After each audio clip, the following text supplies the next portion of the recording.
Assalamualaikum warahmatullahi wabarakatuh. Bertemu lagi kita pada perkuliahan untuk materi biofisika ya. Pada kesempatan ini kita akan membicarakan tentang bioakustik ya. Kita akan bicarakan tentang bioakustik.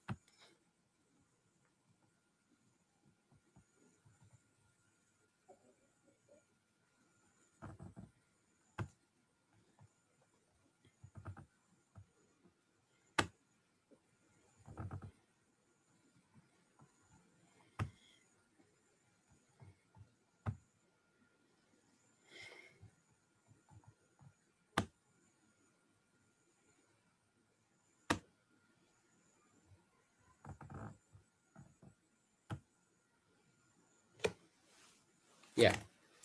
Bioakustik dari kata bio hidup dan akustik bunyi ya. Jadi bunyi pada makhluk hidup. Mungkin hubungannya dengan pendengaran ya. Dalam hal ini hubungannya bunyi dengan pendengaran.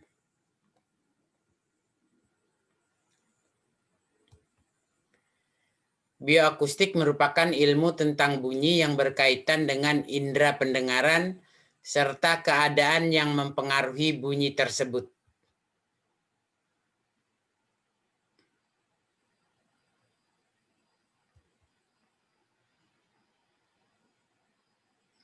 Ya, jadi di dalam ini biasanya ya dibahas hubungannya tentang gelombang bunyi. Ya, gelombang yaitu ada pengertian, macam, dan jenis.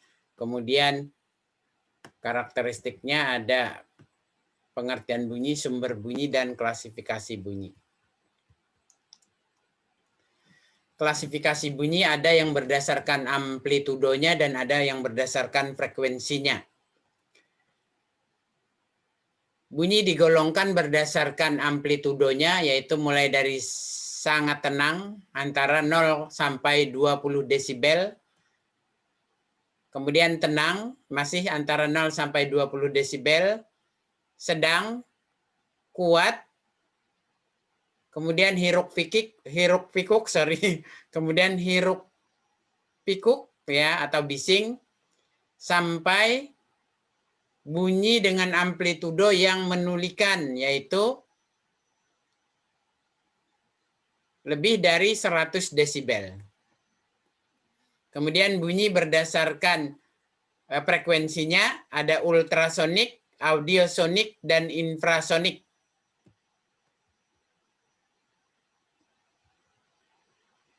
Dasar pembahasannya berhubungan dengan konsep gelombang. Ya, ada dua macam gelombang, ada gelombang dan ada getaran. Ya, untuk ilustrasi ini adalah gelombang transversal.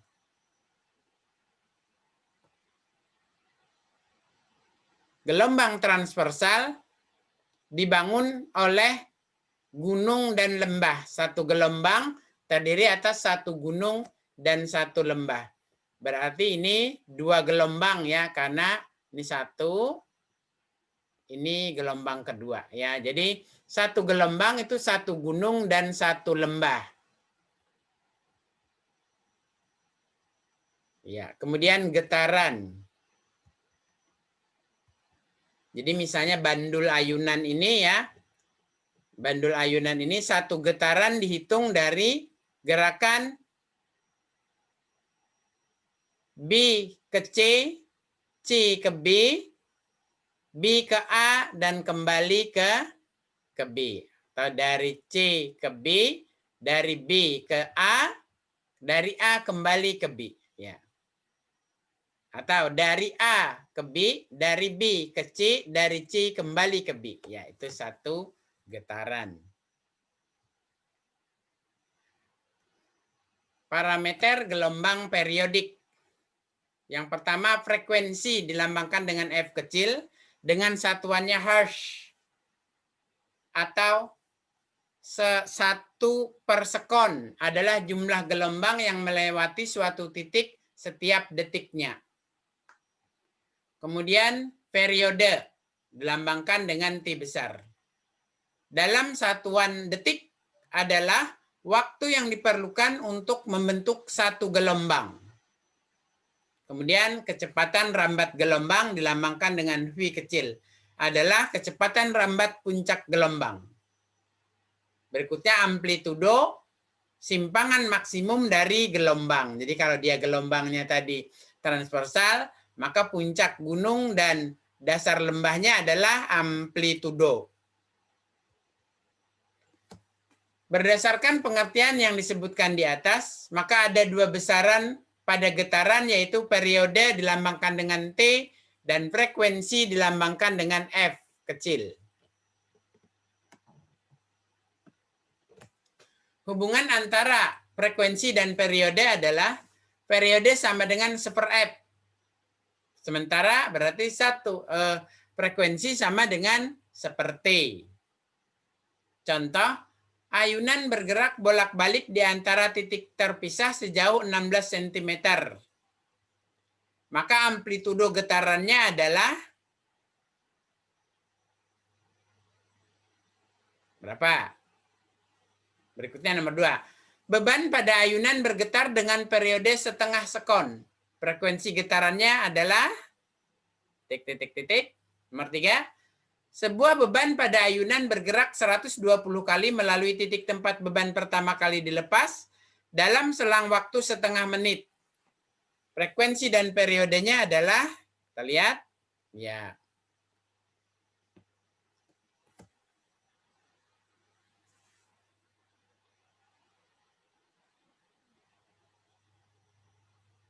Amplitudo tadi jarak terjauh. Berarti amplitudonya 16 ya untuk nomor 1.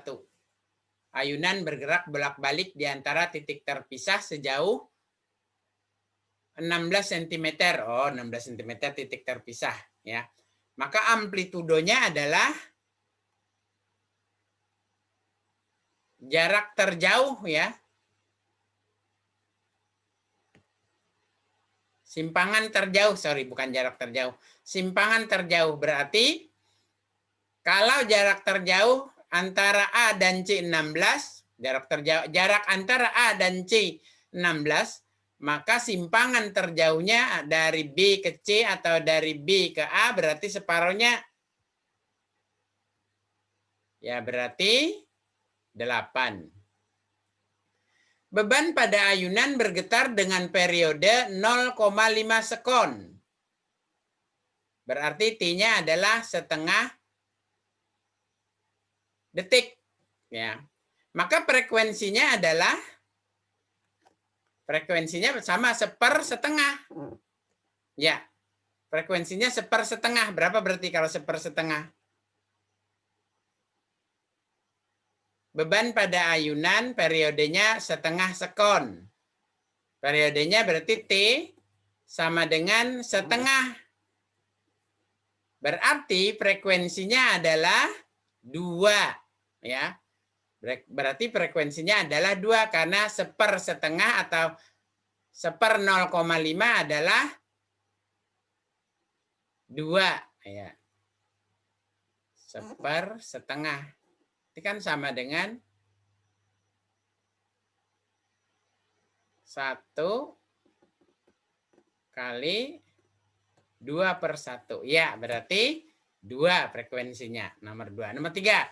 Sebuah beban pada ayunan bergerak 120 kali melalui titik tempat beban pertama kali dilepas dalam waktu setengah menit.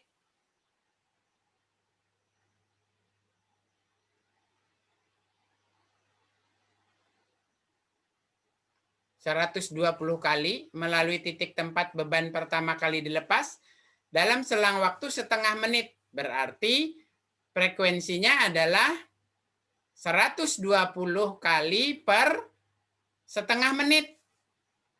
Ya, 120 kali per setengah menit berarti 240 kali ya, 240 kali per menit karena per setengah menit. Berarti per menitnya berarti 240 ya, 240. frekuensinya itu. Maka periodenya berarti 1/240 ya. Maka periodenya adalah 1/240. Kita lihat jenis gelombang berdasarkan perambatannya. Berdasarkan arah getarannya ada gelombang longitudinal dan ada gelombang transversal. Berdasarkan amplitudonya atau simpangannya ada gelombang stasioner dan ada gelombang berjalan. Kemudian berdasarkan mediumnya ada gelombang mekanik dan ada gelombang elektromagnetik. Elektromagnetik ya. Kita lihat ini gelombang transversal dan gelombang longitudinal. Sudah kita singgung tadi di awal-awal. Gelombang transversal, satu gelombang dibangun oleh satu gunung dan satu lembah. Ya, sehingga untuk ilustrasi yang ini, berapa gelombang? 1, 2, 2/4. Ya, karena satu gunung setengah, maka setengah gunung berarti 1/4 gelombang. Berarti yang ini gelombang transversal di gambar ini 2/4. Kemudian gelombang longitudinal. Gelombang longitudinal terdiri atas satu gelombang sama dengan satu rapatan dan satu renggangan. Berarti ini renggang, ini rapat 1. Ini rapat.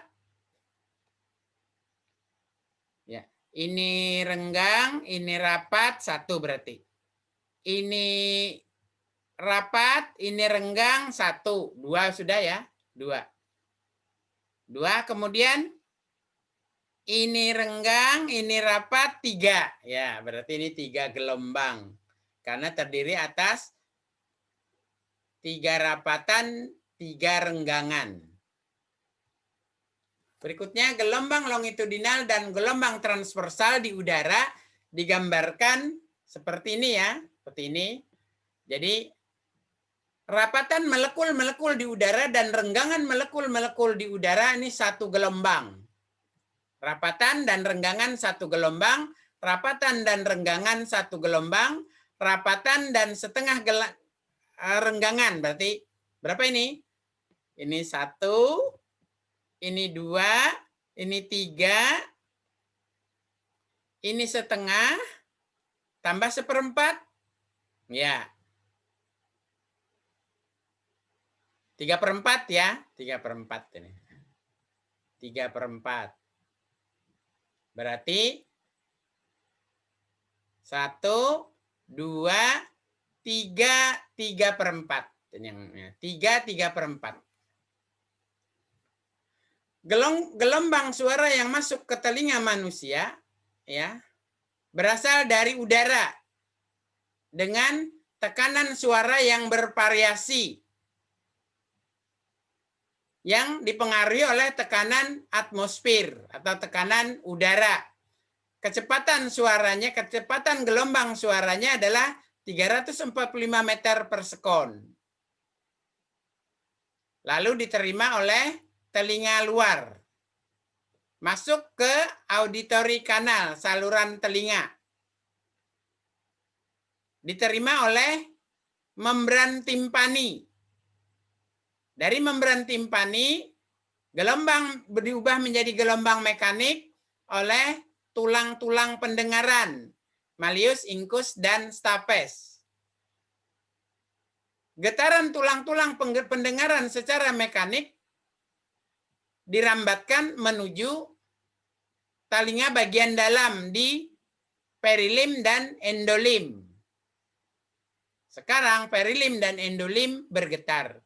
Bergetarnya cairan perilim dan endolim di telinga dalam merangsang saraf-saraf reseptor penerima suara di telinga dalam. Lalu impuls dijalarkan, dikirim dari reseptor ke saraf motorik dan saraf sensorik di otak. Lalu saraf motoriknya bereaksi untuk mendengar bunyi tertentu. Sifat-sifat umum gelombang. Ya, gelombang itu bersifat dapat dipantulkan atau refleksi, gelombang dapat dibiaskan refraksi, gelombang dapat dipadukan interferensi, gelombang dapat diteruskan transmisi, gelombang dapat dipusatkan atau dikutupkan polarisasi, dan gelombang dapat dihamburkan atau diuraikan diffraksi. Kita lihat ini ilustrasi refraksi. Refraksi terjadi apabila gelombang merambat dari medium yang renggang, medium yang renggang menuju ke medium yang lebih padat, sehingga terjadi arah perubahan sudut arah gelombang. Visualisasinya seperti mainan mobil-mobilan yang meluncur di atas lantai ubin yang licin, lalu memasuki lantai karpet yang apa? Kalau karpet tidak licin lagi ya, yang tidak licin, efeknya dari medium yang cepat di lantai ubin yang licin pindah ke medium yang lambat di lantai berkarpet. Nah, seperti itu ilustrasinya. Kemudian juga ini sumber bunyi sampai ke pendengar itu dipengaruhi oleh suhu udara. Suhu udara yang dingin itu begitu pindah ke suhu udara gelombang suara yang semula datang dari suhu udara yang dingin berpindah ke suhu udara yang lebih panas, maka arah sudut gelombangnya juga berubah ya, menjadi sudut lebih besar saat berada di udara yang lebih hangat atau lebih panas. Kemudian ini interferensi ya. Interferensi terjadi apabila dua buah gelombang ya mengalami perubahan amplitudo ya. Sebuah gelombang jadi maksud saya membandingkan dua buah gelombang yang asalnya berasal dari satu gelombang ya, di mana F1 karena amplitudonya berubah makin rapat di F2, maka frekuensinya juga ikut berubah, terjadi interferensi gelombang. Kemudian ini diffraksi gelombang. Ya, diffraksi gelombang terjadi karena perubahan panjang gelombang ya, perubahan panjang gelombang.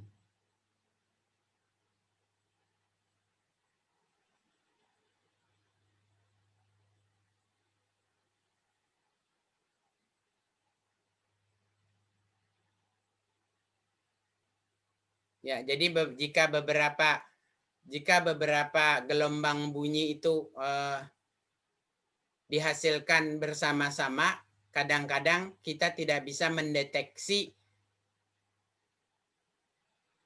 berapa gelombang bunyi yang dihasilkan ya. Ya, kita ke bahasan gelombang bunyi. Gelombang bunyi adalah salah satu jenis gelombang mekanik yang timbul dari perubahan mekanik pada zat padat, zat cair, dan gas pada kecepatan tertentu.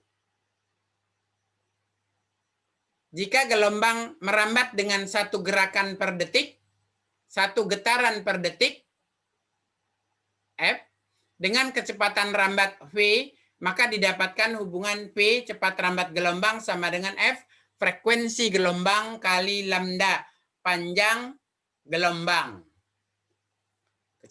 V cepat rambat gelombang sama dengan frekuensi gelombang kali panjang gelombang.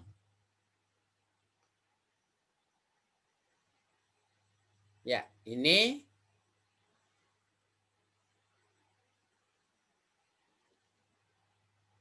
frekuensi tunggal, ya, frekuensi tunggal yang menjalarkan gelombang ke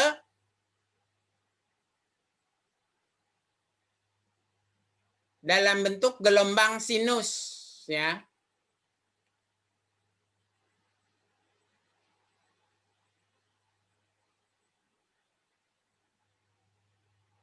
Kita lihat masih berlaku rumusnya V sama dengan frekuensi kali lambda. Kita lihat, gelombang bunyi mempunyai panjang gelombang 10 cm ketika merambat di medium A. Dan dengan panjang gelombang 15 cm ketika merambat di medium B. Jika kecepatan medium A 0,9 meter per sekon, berapa kecepatan di medium B? Ya. Berapa amplitudo gelombang di bawah ini? Nomor 2. Frekuensinya 10 cm ketika merambat di medium A.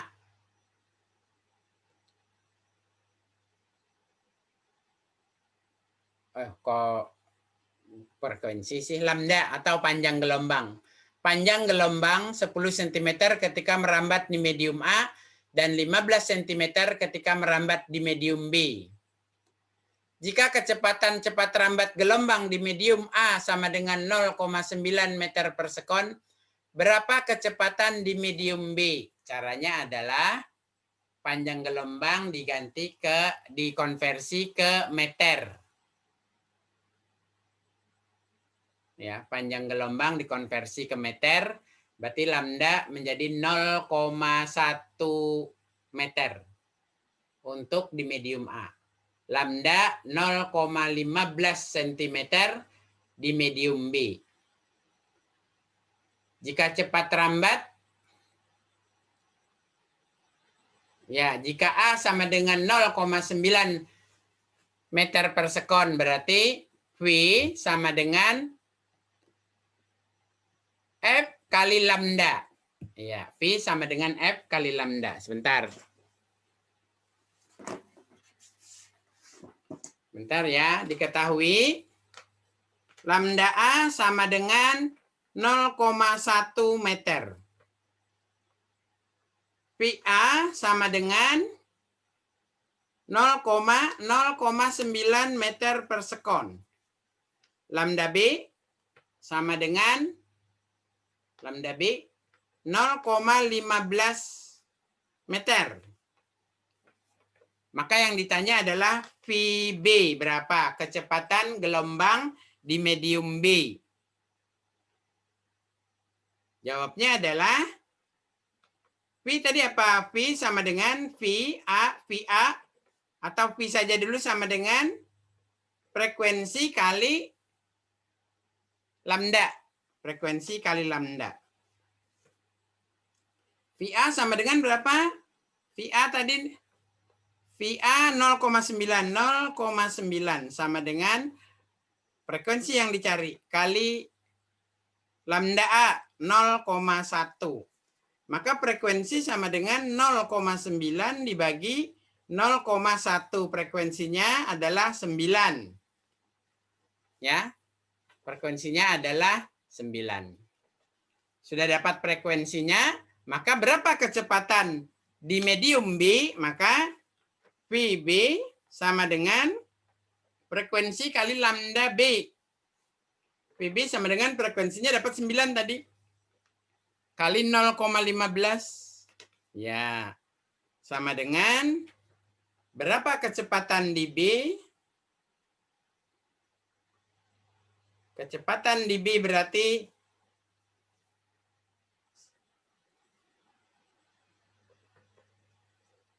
0,45 ya. Kecepatan di B sama dengan 0,15 sebentar 15 kali 9 sorry sebentar 9 kali 0,15 sorry sama dengan 45 5 4 9 13 itu 2 1,35 meter per sekon ya 1,35 meter per sekon untuk kecepatan gelombang bunyi di medium B, ya, di medium B. Berarti dia lebih cepat dibandingkan dengan di medium A, ya. Lebih cepat dibandingkan dengan medium A. Sekarang nomor 2. Amplitudo gelombang di bawah ini adalah simpangan terbesar, ya, amplitudo. Berarti puncak gunung atau dasar lembah. Berarti amplitudonya 6, ya. Amplitudonya 6. Min 6 hanya menunjukkan dia dasar lembah. Angkanya mutlak, ya, angka mutlak 6. Sumber bunyi. Sumber bunyi adalah gelombang yang dihasilkan benda yang bergetar pada frekuensi di dalam daerah pendengaran manusia. Saya ulang. Sumber bunyi adalah gelombang yang dihasilkan benda yang bergetar pada frekuensi di dalam daerah pendengaran manusia. Sehingga sumber bunyi ini dihasilkan oleh getaran tali atau sejenisnya, misalnya pada gitar, biola, dan pita suara manusia. Kolom udara yang bergetar, misalnya pada organ, keyboard, seluring, seruling, dan lain sebagainya. Atau berupa plat yang bergetar atau membran yang bergetar, misalnya gong, kendang, speaker, dan sebagainya. Berikutnya intensitas bunyi. Intensitas bunyi adalah energi yang dibawa oleh sebuah gelombang per satuan waktu, per satuan luas. Telinga manusia dapat mendeteksi bunyi dengan intensitas rendah, yaitu 10⁻⁻12 WB per meter persegi. Dengan intensitas tinggi, 1 WB per meter persegi. Rumus intensitas adalah I sama dengan Pi per A. Dikonversi menjadi I sama dengan Pi pangkat 2 per 2 rho V. Sehingga taraf intensitas bunyi, rumusnya dengan satuan desibel adalah TI sama dengan 10 loh I pangkat 2 per I0. I-nya tadi adalah intensitas bunyi. Nah, ini berbagai tingkat intensitas dan taraf intensitas bunyi. Ya, benar, intensitas bunyi, sorry. Berbagai sumber bunyi, tingkat intensitas dan intensitas bunyinya, ya. Kita lihat yang paling besar adalah bunyi pesawat jet dengan panjang gelombang 30 meter, ya. Intensitas bunyinya 100. Ambang rasa sakit, intensitas bunyi 1. Konser rock 1. Sirine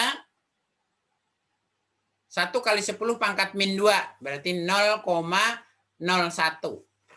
Interior mobil 3 kali 10 pangkat min 5. Lalu lintas jalan raya 1 kali 10 pangkat min 5. Percakapan biasa 3 kali 10 pangkat min 6. Suara radio 1 kali 10 pangkat min 8. Bisikan 1 kali 10 pangkat min 10. Gemerisik daun 1 kali 10 pangkat min 11. Dan batas pendengaran 1 kali 10 pangkat min 12. Ya, sekarang pemanfaatan bunyi dalam bidang kedokteran atau ultrasonik dalam bidang kedokteran. Berdasarkan frekuensinya, gelombang ultrasonik gelombang sonik dibagi menjadi 3. Ya, gelombang bunyi dibagi menjadi 3. Yang pertama gelombang ultrasonik dengan frekuensi lebih besar dari 20.000 Hz. Gelombang audiosonik ini yang bisa didengar oleh telinga manusia antara 20 Hz sampai 20.000 Hz. Atau 20 Hz sampai 20 kHz, sama saja dengan 20.000 Hz, ya. Berikutnya yang ketiga, gelombang infrasonik dengan frekuensi lebih kecil dari 20 Hz. Konsekuensi penggunaan ultrasonik dalam medis. Penggunaan ultrasonografi dapat menyebabkan panas sehingga terjadi pembesaran pembuluh darah. Yang B, meningkatkan aktivitas sel sehingga cepat letih jika daya penyinaran ditingkatkan. Daya ultrasonik untuk diagnosis dengan dosis 0,01 watt per meter persegi. Kemudian daya ultrasonik untuk pengobatan 1 watt per meter persegi dan daya ultrasonik untuk merusak sel sebesar 1000 watt per meter persegi. Nah, kita lihat infrasonik dibandingkan dengan ultrasonik. Infrasonik dihasilkan oleh gempa, perubahan tekanan atmosfer, blower pada ventilator, suara kendaraan. Infrasonik bersifat merusak, namun tidak mengganggu kesehatan. Menyebabkan sakit kepala, ya mengganggu kesehatan juga ya, menyebabkan sakit kepala, menyebabkan perut mual dan rasa tidak nyaman. Sementara yang ultrasonik dihasilkan oleh listrik dan magnet dari kristal piezoelektrik. Digunakan sebagai diagnosa radiologi, digunakan sebagai image ultrasonic body, digunakan dalam USG, lebih aman ya daripada sinar X. Ultrasonik dapat merusak jika melebihi ambang batas. Penggunaannya harus sesuai dengan kebutuhan dan dosisnya. Pemanfaatan ultrasonik yang lain di bidang militer yaitu pemanfaatan sonar. Untuk apa ini? Radar ya, radar. Di bidang medis, gelombang ultrasonik yang dihasilkan piezoelektrik dalam instrumentasi berfungsi sebagai transducer pada perlengkapan USG.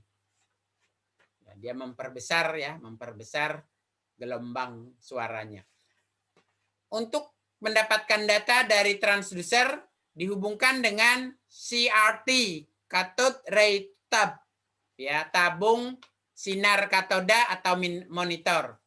Hasilnya sangat tergantung pada metode yang digunakan, misalnya A scanning atau B scanning. Keterangan, transducer adalah alat yang digunakan untuk mengubah sinyal listrik menjadi sinyal gambar atau sebaliknya. Nah, ini penggunaan USG untuk mendeteksi perkembangan janin, ya. Jadi ultrasonografi dengan memanfaatkan bunyi ultra ya yang menabrak organ dan jaringan bayinya, maka akan diperoleh image atau gambaran tentang perkembangan bayinya. Ini juga ya, ini penggunaan contoh-contoh image yang dihasilkan dari USG.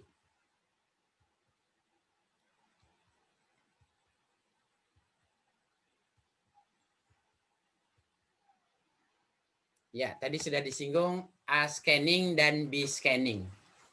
A scanning yaitu amplitudo scanning. Karena amplitudo, maka yang dicari adalah besaran simpangannya. Pulsa yang dihasilkan atau impuls yang dihasilkan 400 sampai 1000 pulsa per detik dengan frekuensi 1 sampai 5 MHz. Kegunaannya untuk mendeteksi tumor otak di dalam oftalmologi untuk diagnosis penyakit mata dan biometri. Kemudian M scanning, modulation scanning. Kombinasi dari A scanning dan B scanning. Kegunaannya untuk mendapatkan info tentang jantung, katup jantung, dan sebagainya. B scanning, bright scanning. B scanning untuk mendapatkan gambaran 2 dimensi bagian tubuh. Kegunaannya untuk mendapatkan informasi tentang struktur organ tubuh, misalnya struktur jantung, struktur lambung. Untuk mendeteksi kehamilan dengan USG tadi, lebih banyak memberikan informasi dibandingkan sinar X. B scanning juga dapat menemukan adanya kista dan jenis-jenis kista. Alat pendengaran manusia yaitu telinga ya. Bagian utama telinga manusia ada telinga luar yaitu dari daun telinga sampai membran timpani. Mampu menangkap intensitas bunyi 6-8 desibel. Di dalamnya terdapat malam atau wax yang peka terhadap frekuensi suara 3.000 sampai 4.000 Hz. Lalu telinga bagian tengah. Pada bagian telinga tengah terdapat tulang-tulang pendengaran yaitu malleus, incus, dan stapes. Tulang martil, landasan, dan sanggurdi. Kemudian telinga dalam terdiri atas koklea dan jendela opal. Nah, ini struktur telinga ya. Itu telinga. Ini telinga luar, ini telinga tengah, ini telinga luar. Dari daun telinga sampai saluran telinga sampai ini apa? Membran timpani.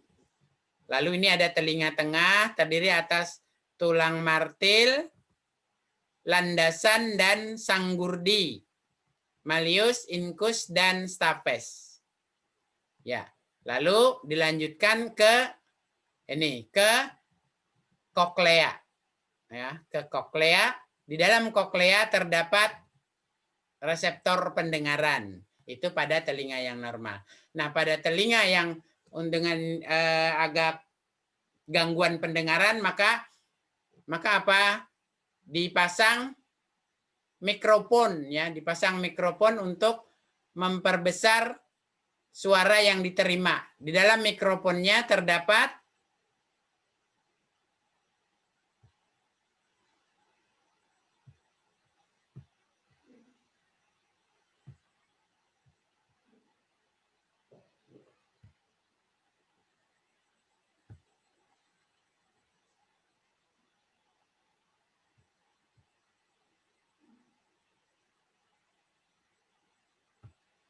ya, di dalam mikrofon terdapat sebentar. Ya.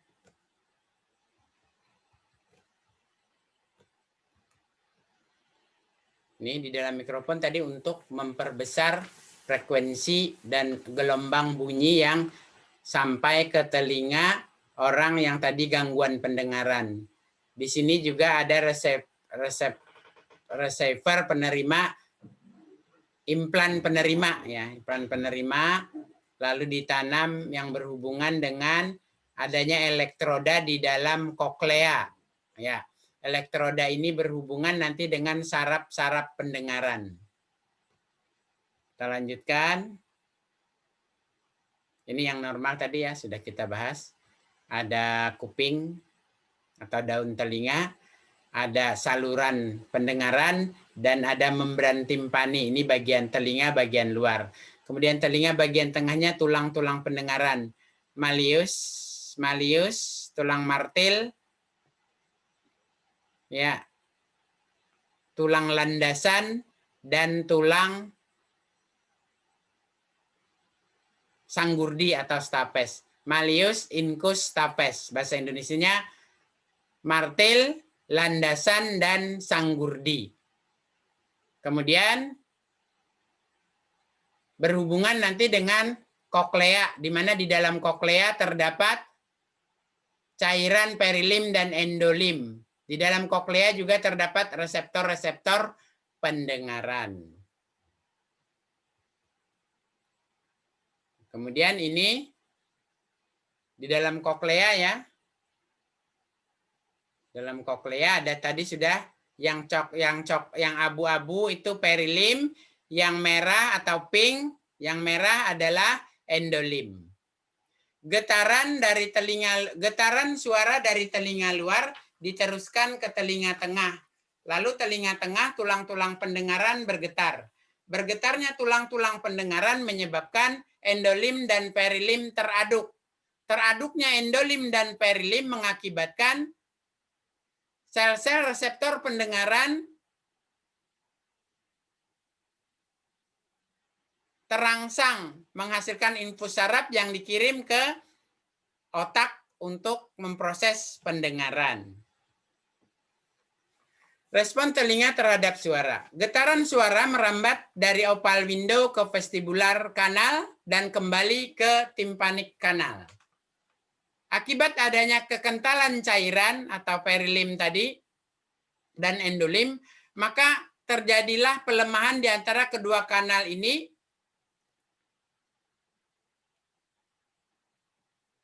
di ductus cochlearis. Pada membran yang memisahkan ductus cochlearis dari saluran timpani, yaitu membran basilaris, di organ korti. Di sini terdapat saraf-saraf pendengaran sebanyak 30.000 ujung saraf. Saat gelombang tekanan merambat melewati saluran timpani atau tympanic kanal, akan terjadi riak gelombang atau teraduk, ya. Cairan timpani teraduk pada membran basilaris atau terjadi riak gelombang pada membran basilaris sehingga terjadi transfer energi dalam bentuk pulsa listrik atau impuls syaraf yang dikirim menuju otak melalui jaringan saraf pendengaran. Tadi sudah saya jelaskan sebelumnya, sama aja.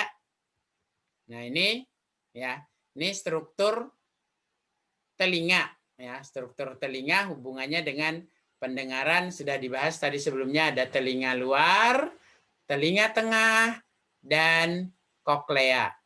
Ya. Atau rumah siput. Di dalam rumah siput terdapat saraf-saraf reseptor yang menerima infus gelombang energi bunyi. Energi gelombang bunyi, sorry. Diubah menjadi infus saraf untuk dikirim ke otak memproses pendengaran.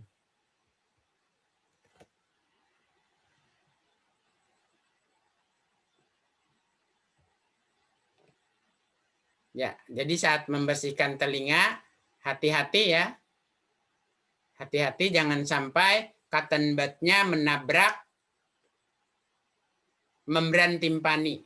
Kalau cotton bud-nya menabrak membran timpani yang robek mengakibatkan tidak sensitif lagi terhadap gelombang bunyi, menimbulkan ketulian. Sekarang tes pendengaran dan hilangnya pendengaran. Tes pendengaran dapat dilakukan dengan 3 cara, yaitu tes berisik, tes Garputala, dan tes audiometer. Hilangnya pendengaran dapat berupa tuli persepsi, yaitu hilangnya pendengaran karena saraf pendengaran dapat terjadi karena sebagian atau seluruh frekuensi suara tidak dapat didengar. Atau tuli konduksi yang kedua, yaitu suara tidak dapat mencapai bagian tengah karena adanya cairan dalam telinga sehingga tuli sementara. Ya, selesai untuk slide ini ya. Untuk